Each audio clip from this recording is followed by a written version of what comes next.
ምን አይነት ሚያስጠላ የሚያናድ የጉዳት ዜና ነው ለኛ ለአርሰናል ደጋፊዎች በአሁኑ ሰዓት የተሰማው ጋይስ። በጣም ነው የሚያናደው። የዊሊያም ሳሊባ ጉዳት እንግዲህ ከባድ መሆኑ በቃ ተረጋግጧል። የቀዶ ጥገና ሕክምናውም ግዴታ እንደሆነ በአሁኑ ሰዓት ፋብሪዚዮ ሮማኖ በሰበር መረጃው አጋርቶናል ማለት ነው። ታዲያ ዊሎ የቀዶ ጥገና ሕክምናውን የሚያደርግ ከሆነ ቢያንስ ከ4 እስከ 6 ወራት ከሜዳ እንደሚርቅ ተሰምቷል። እንደምታውቁት በጀርባው ህመም ምክንያት በማደዘዣ ጭምር ነበር ጨዋታዎችን ሲያደርግ የነበረው። የስፔኑ ጨዋታ ግን ጀርባውን ከጥቅም ውጭ እንዳደረገው እየተሰማ የሚገኝ ሲሆን የቀዶ ጥገና ሕክምና ግዴታ እንደሆነ መረጃዎች ያሳያሉ። ታዲያ የእንግሊዝ ፕሪሚየር ሊግ ሲጀምር ከአንድ ወር በኋላ እስከ ጃንዋሪ ድረስ ወይም ደግሞ እስከ ገና ድረስ ማለት ነው ዊሊያም ሳሊባ የእንግሊዝ ፕሪሚየር ሊግ በርካታ ጨዋታዎች ሌሎች ጨዋታዎችንም ጨምሮ ለክለባችን እንደማያደርግ መረጃዎች ያሳያሉ ማለት ነው። እንግዲህ ዊሊዮን መተካት እጅግ በጣም ከባድ ነው። በአርሰናል ቤት የአርሰናል ዋነኛ መሰረት ናቸው ከሚባሉ ተጫዋቾች ዋነኛው ዊሊያም ሳሊባ ነው ብዬ ነው የማስበው። ለማንኛውም የእናንተን ሀሳብ ኮመንት ላይ ያስቀምጡልኝ። በለው ሰበር ዜና መጥፎ ዜና ሊጉን ለሚገዙት ለሚቀጥሉት 4-5 ዓመታት ሊጉን እንገዛዋለን እያሉ ለሚገኙት ለአርሰናል ደጋፊዎች መጥፎ ዜና ወጥቷል ማለት ነው።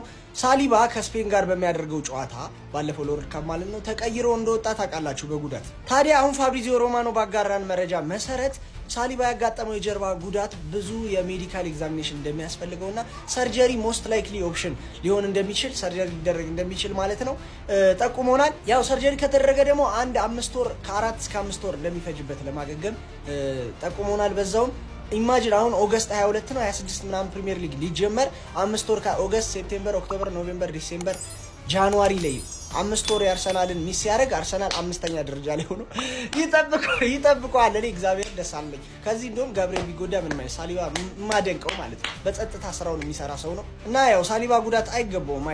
በዚህ አጋጣሚ ግን እናንተ ቦነስ ይገባቸዋል ብዬ ስለማስብ በዚች ፕሮሞ ኮድ ኢትና በምትለው ማለት ነው በካፒታል ሌተር ሬጂስተር ስታደርጉ ዋኒክስ ላይ ባዮ ላይ ባለው ሊንክ ቦነሳችሁን 200% እፍፍ ያስገባችሁትን 200% እጥፍ ይደረግላችኋል። አማራጭ ነው። ቦነስ ካልፈለጋችሁ ስኪፕ ማድረግ ትችላላችሁ። ማን ሊተካው ነው ግን ሳሊባን አሁን ወደ ጉዳት ስንመጣ ማን ሊተካው ነው?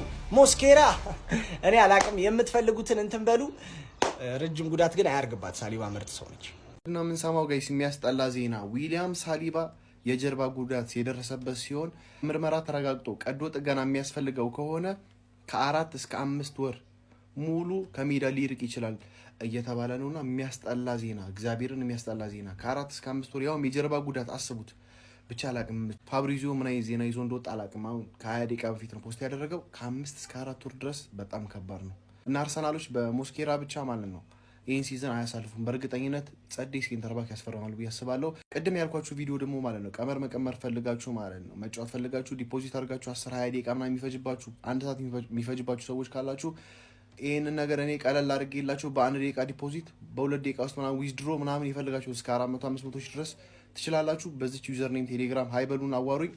ይመቻችሁ። ይኸው ትናንተ ጎዳ ብዬ የሰራሁት ቪዲዮ ላይ ለአመት ያስተኛው የሮድሪን ያርግለት ብለ የትኛው ጠንቋይ ነው? ቆይ በአላ ከስሮ የበተናችሁ እንዳለ ምላሳችሁ የተረገመ የሆነማ ስልጠና ልትመረቁ ስትሉ የተበተናችሁ ናችሁ። እኔ ጋር ተሰብስበ ያለው ተነቅለውጣ ምድረ ባለ ጥቁር ምላስ እንዳለ ይሄው 5-6 ወር በእናተ ተጋደመ። በቃ ተቃጠልን፣ ጨስን። በአላህ ጭራሽ ሳሊባ አሁን የዝውውር እንትናችንን ያናጓል። ተከላካይ መሀል እናመጣለን ግዴታ ነው።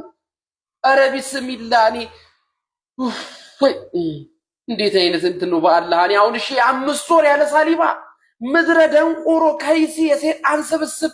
እናንተ ለጓደኛ ለቅርብ ሰዋችሁ አትመለስም እንዳለ ኮመንት የእርግማን እንዴ ተራገሙ ብዬ እኮ ቪዲዮ ነው የሰራው የሚመስለው። ያ ሁሉ ኮመንት ለ1 አመት ያርግለት ለእንትን። ኧረ ቢስሚላህ እዛው ሻወር ቤት አጉል ነገር ስትሰራ አዳልጦ ወደቅ። ምድረ ብቻ አንስቶ የምትሰራውን እኮ እናውቃለን። ምድረ የሰይጣን ስብስብ።